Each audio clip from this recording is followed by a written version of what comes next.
Chilling tales for dark nights.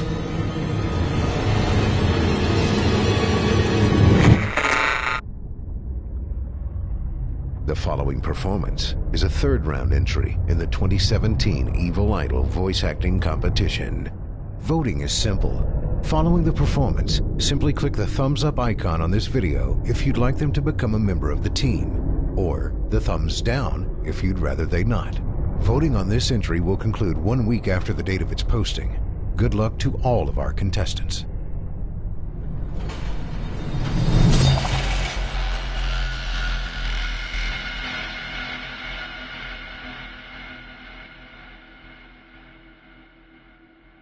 Gareth stood under an awning, watching the crowded street. Each narrow sidewalk and every shop seemed to have people moving all about, careless of the bad weather. It rang as odd to him that no one attempted to share the space under the awning, let alone even look his direction.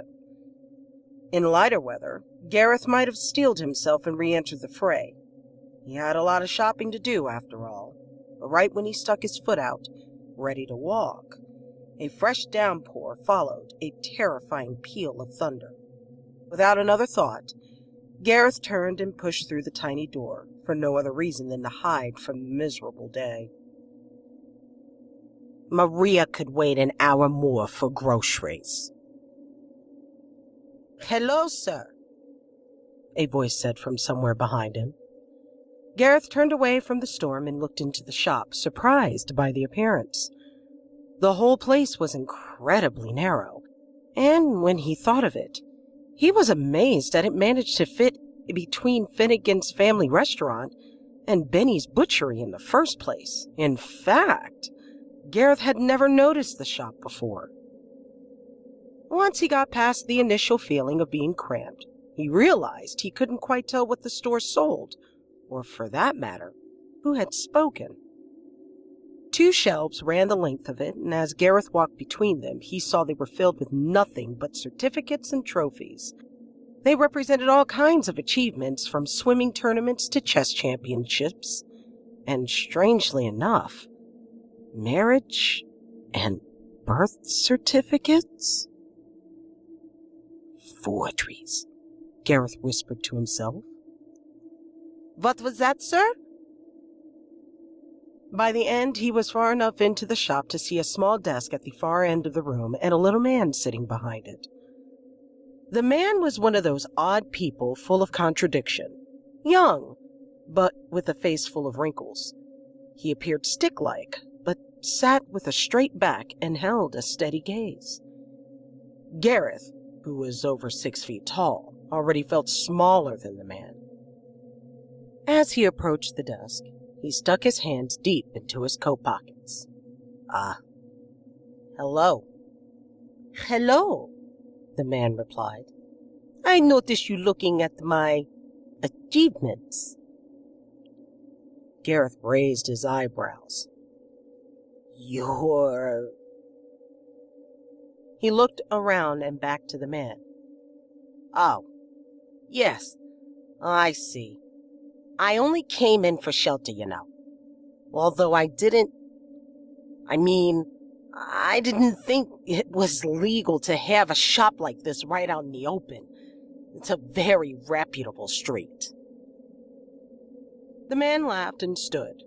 They shook hands. His skin was dry and hot to Gareth's touch.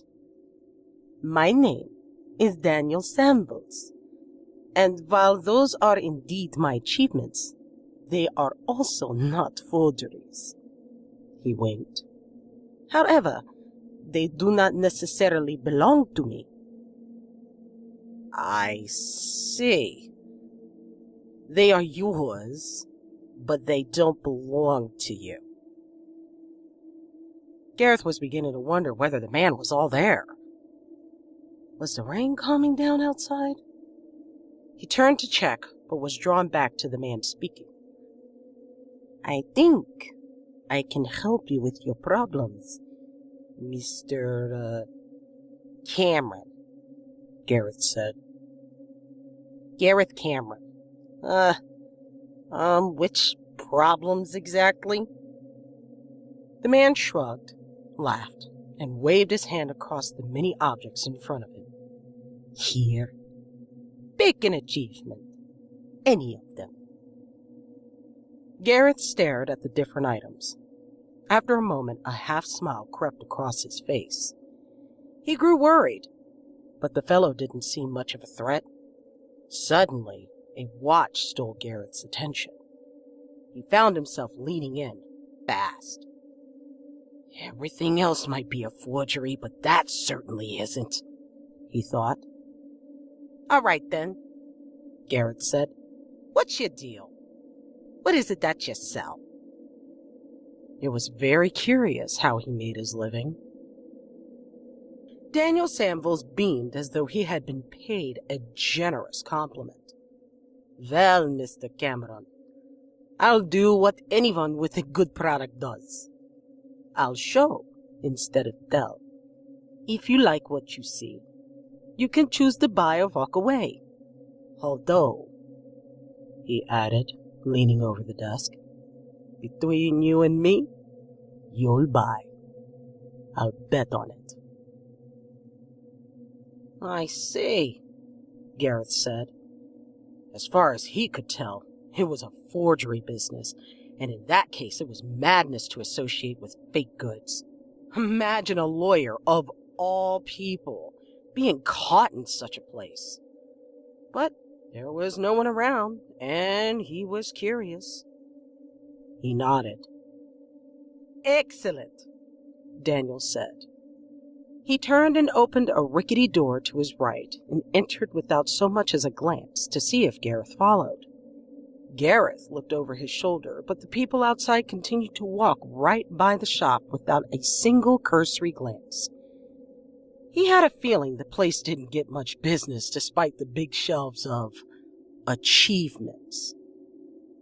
He followed the man through the door. The room held nothing in the way of furniture except a wooden desk in the middle of a chair on either side. The wall opposite was hidden behind a brown curtain, and the wall to the right held more shelves of certificates and trophies. Those are my more prized possessions, Daniel said, making his way around the desk. Daniel opened up the top drawer and took out a single die and a silver coin. He laid them down in front of Gareth, grinning. I'm not quite sure I see, said Gareth. Then I will put it as simply as I can, Daniel said. You give something to me, and I give something to you.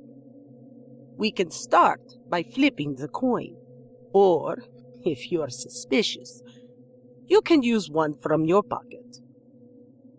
Gareth reached into his pocket and drew a coin.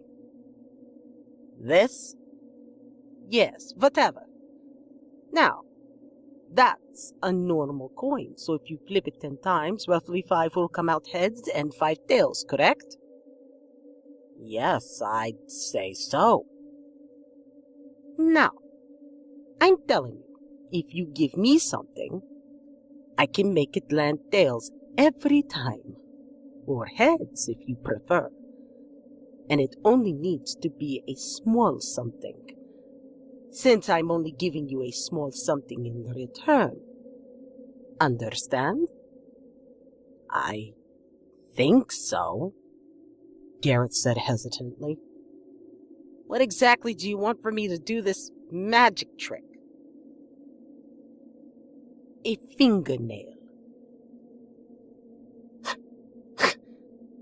A fingernail?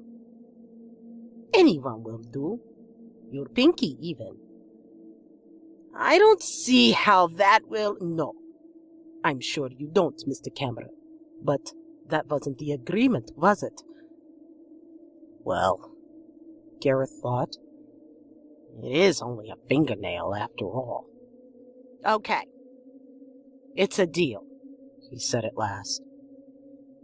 Daniel drew a pair of nail scissors from the same drawer. Allow me. Gareth put his hand forward warily, and Daniel snipped the fingernail with practiced ease.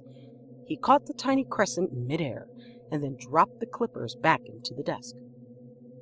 Go on, then, Mr. Cameron. 10 times. All tails. Gareth raised his eyebrows and flipped the coin once, twice, 3 times. All tails.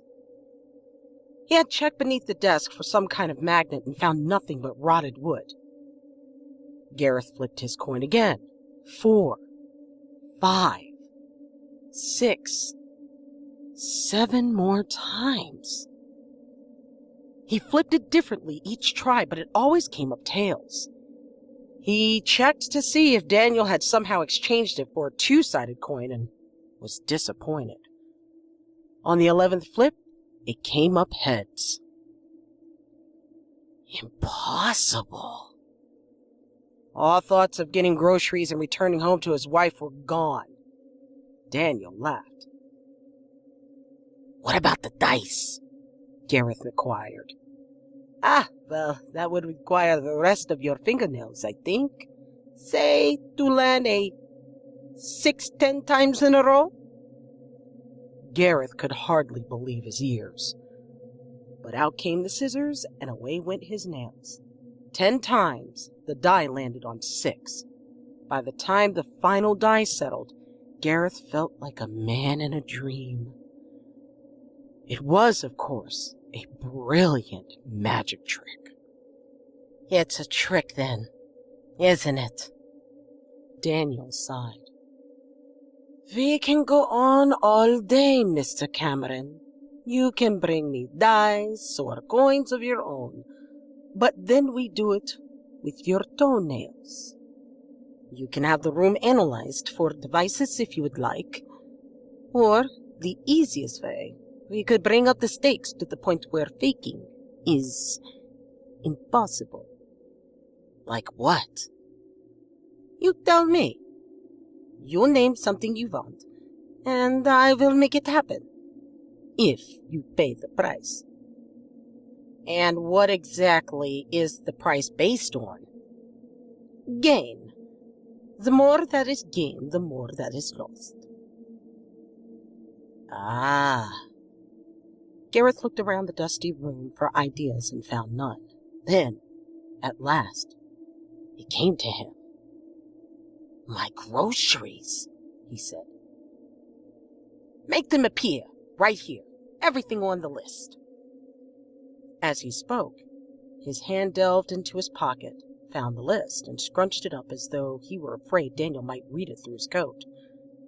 Daniel simply nodded, and his eyes rolled up for a minute, as if calculating a few minor equations. Yes, a good choice. Impossible to fake, but without too much gain. I think I will need the tip of any extremity, your choice. And only the very tip, you understand. Almost nothing at all. Gareth put his hand on the table. This would be the final experiment, and if it didn't work, well, he thought the tip of a finger would be worth it for the show he'd been given, bizarre as it was. Daniel whipped a scalpel from his coat pocket and took hold of Gareth's pinky. Gareth forced himself to watch, resisting the urge to pull away. Daniel whipped the scalpel through the end of his finger with frightening speed. Gareth pulled his hand back and clutched it, waiting for the instant of pain to pass. A shiny oval of blood now sat where his fingerprint used to be. Well, I suppose that wasn't so bad. Daniel gestured behind Gareth. For a moment, Gareth didn't want to turn around. He was certain there was nothing there. He'd been tricked by a sadistic madman. And who's to say Daniel wouldn't attack him as soon as he turned his head? But he turned, and there the groceries were, in a neat pile of plastic bags, just by the door. Breathless, he pulled his shopping list from his pocket and touched every item while Daniel chuckled. When Gareth was done, he shook so badly he fell back into the seat. He didn't dare take his eyes from the bags, as though they might disappear at any moment. "Are you satisfied, Mr. Cameron?" Daniel said, with only the slightest hint of impatience present in his voice. Now Gareth understood the shelves in front of the shop. They were achievements bought from this man. He must have copied them as a way to advertise, or perhaps, he thought, so a customer could walk the shelves, choose an achievement, and buy it using a piece of himself. Gareth's mind reeled with the possibilities. The potential of what he could accomplish became overwhelming. That's it, he thought. I have it. My whole life. Everything I ever wanted. It can all be mine.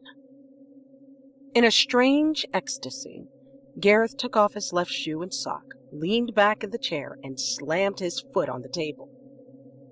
What can I get for these? He asked, wiggling his toes. Daniel threw his head back and clapped his hands, laughing with seemingly genuine amusement. Now we are talking my language, sir. He stood up and walked over to the brown curtain. In one easy motion, Daniel swept the curtain aside. Gareth saw a surgeon's armory hanging, from pliers to cleavers, razors to bone saws. Everything one would need to dismantle a human body into 1,000 pieces. For a second, Gareth felt terrified, but then he remembered that this was a business deal. The man had honored everything thus far, and while what he wanted as payment was bizarre, no one could say he hadn't delivered. Daniel took something from the wall that looked like a brand new pair of hedge clippers. He set the clippers on the table and folded his hands in front of him, smiling widely. Yes, Daniel said. There is plenty you could get with those on this foot, and plenty more with the whole foot. But it is better, I think, if you name your want, and then I name my price. Gareth noticed how clean and new the tools seemed, gleaming in the room's dim light. Ah. All right, then, Gareth said, his mind spinning with ideas. It should be something decent, he thought. Something worth toes. You must keep in mind, Mr. Cameron, that I have been quite lenient with my prices so far. Not too much, but do not think you can make your life perfect with a hand or a foot. Yes, of course, Gareth nodded. It was sensible, after all. Didn't all salesmen do that? A test drive before you paid for the real thing? I would like to win the lottery, he said slowly, knowing he was pushing his luck. The biggest one in the world. The biggest jackpot, I mean. Whatever it is. Daniel grinned and nodded thoughtfully. This I can do if I take all of your toes. Gareth stared. His heart beat so hard he could feel a vein throbbing near his big toe. All of them? He asked. Yes, but the largest lottery in the world, that is in America, full of taxes. You would do better to take the English lottery. It will be easier to claim your prize, and the money you get is still 160 million pounds, tax-free. That's 60 million pounds per toe. Daniel watched impatiently. The silence dragged on. Gareth turned and looked from the piles of shopping bags back to the man. I'll do it, he said, almost whispering. No sooner had he said the words did 3 of the toes disappear, and the pain struck him like an iron club. He fell from his chair, but Daniel kept one impossibly strong hand on his ankle as he worked his way down his foot. The blades cut through his last 2 toes an instant before the clippers snipped shut. Terrible popping noise accompanied the departure of each, followed by the soft clicks of them landing on the wooden floor. Gareth squeezed his eyes shut and let out a scream that must have rattled the front windows. In his agony, he forgot that he promised Daniel another 5 toes. Daniel didn't even bother to take off Gareth's right shoe, but instead, he walked around the table and cut right through it, severing all 5 toes in a straight line, and taking a good part of his foot as well. All of it fell onto the floor, a chunk of flesh and blood, mingled with leather and fabric. For a long time, Daniel did nothing but roll on the floor and scream. He blacked out once, and when he came to, he threw up.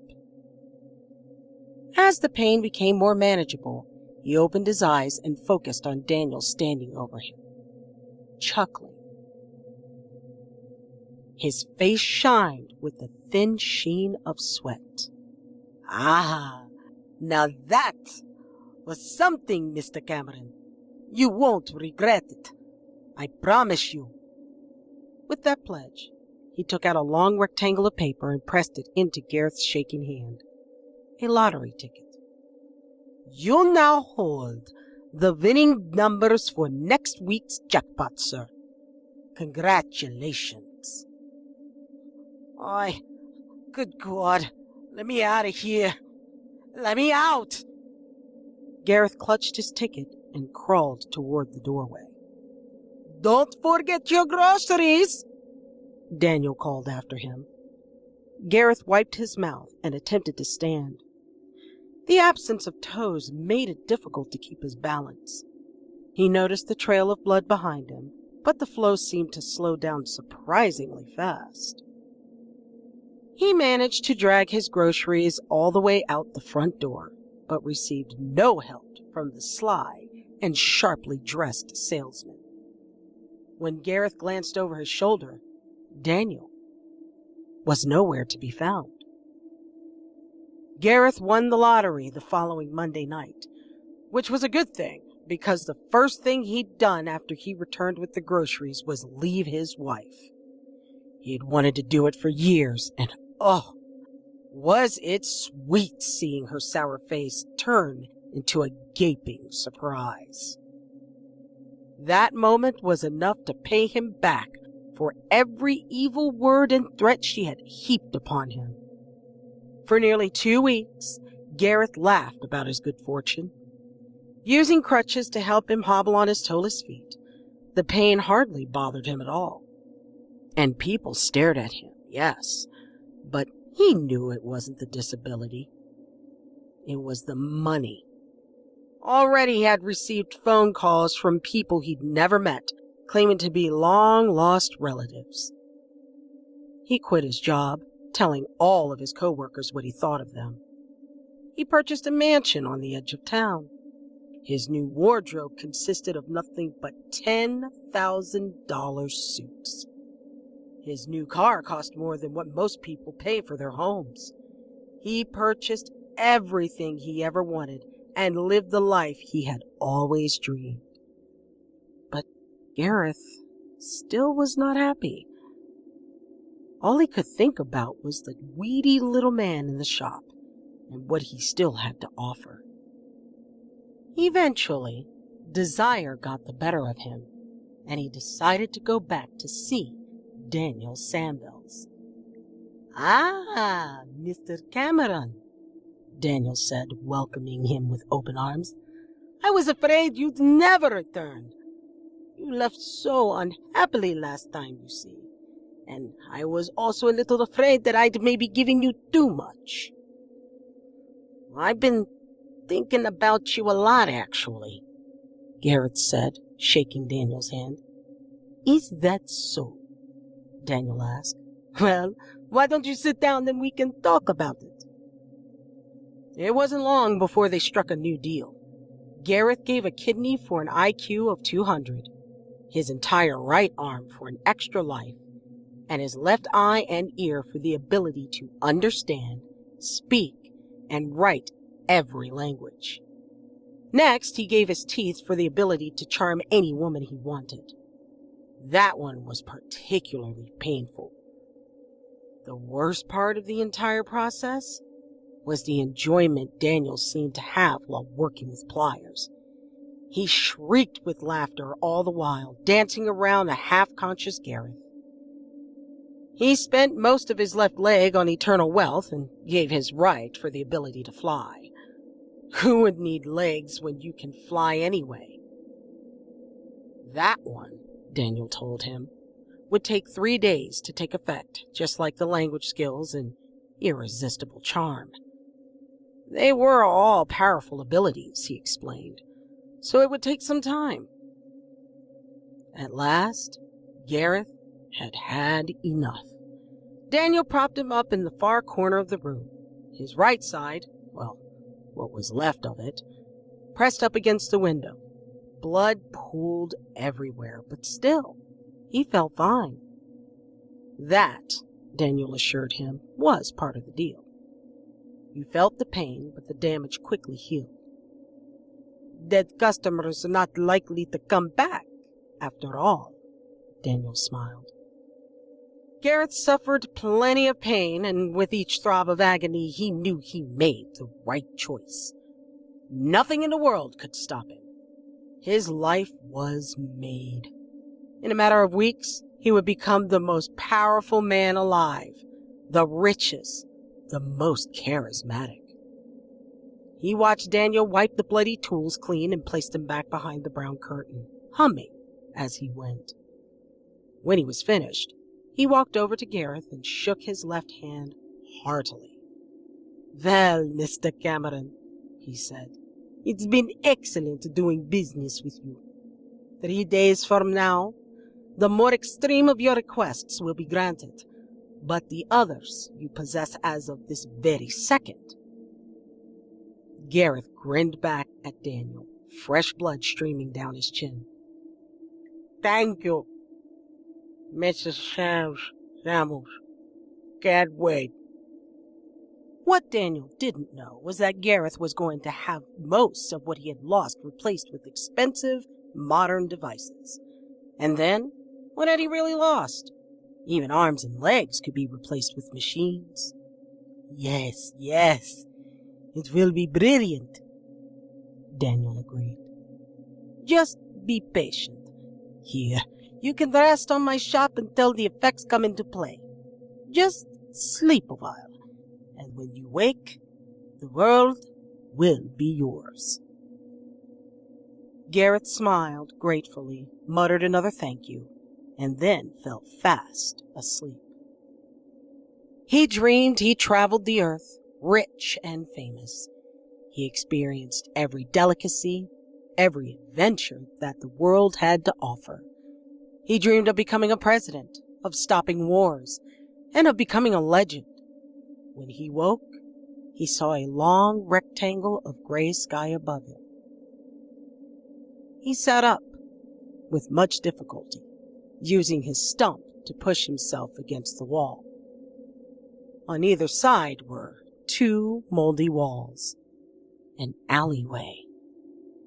Gareth frowned. It was all very well if Mr. Samuels hadn't wanted him lying in his shop, but did he really had to dump him like trash? He crawled like a lopsided tortoise to the end of the alleyway, disgusted by his surroundings. Mold and garbage, he thought as he pushed along. All he needed was to flag down a taxi and get back to his mansion. Luckily, all of the bleeding had stopped and his wounds proved to be healed. But when he reached the pavement, he realized that no taxi would pick him up in his current state. Everyone who saw him crossed the road or completely turned around and walked the other way. Gareth tried asking a man for help, but his lack of teeth rendered the words incomprehensible. The other man stared ahead and walked past, but not before dropping a few coins at his feet. Fool, Gareth thought. I'm infinitely rich, not a damned beggar. When he turned back to the alleyway, his heart nearly stopped. Benny's butchery sat on one side, and Finnegan's family restaurant on the other. He was right where Mr. Sambles had left him, only the shop had vanished. Gareth wondered how long he'd been asleep. Obviously, less than 3 days, since he couldn't fly yet. He still had infinite wealth, a second life, and an IQ of 200. He just needed to get back to his mansion. But no one would help him. For 3 days, he kept to the alleyway, begging and snatching the discards from Benny's and Finnegan's dumpsters, and waiting for his powers to arrive. His mind traveled to the things he would do when he received what he had paid for.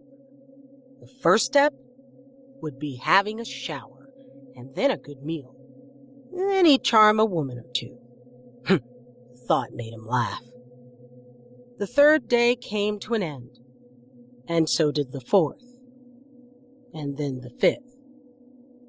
The truth settled in, and he began to beg in earnest.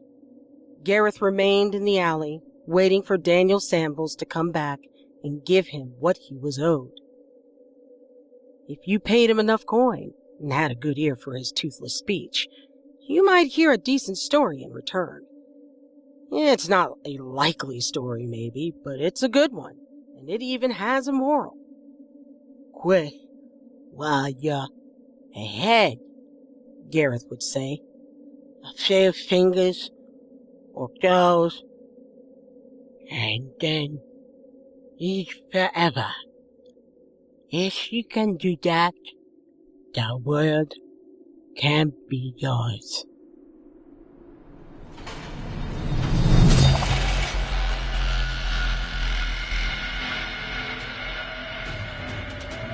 Thank you for listening. If you haven't already, don't forget to cast your vote for this contestant via either a thumbs up or thumbs down vote, and help decide who becomes the next evil idol.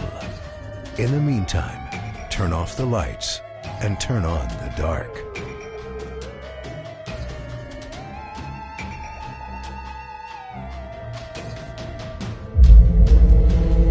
Chilling tales for dark nights.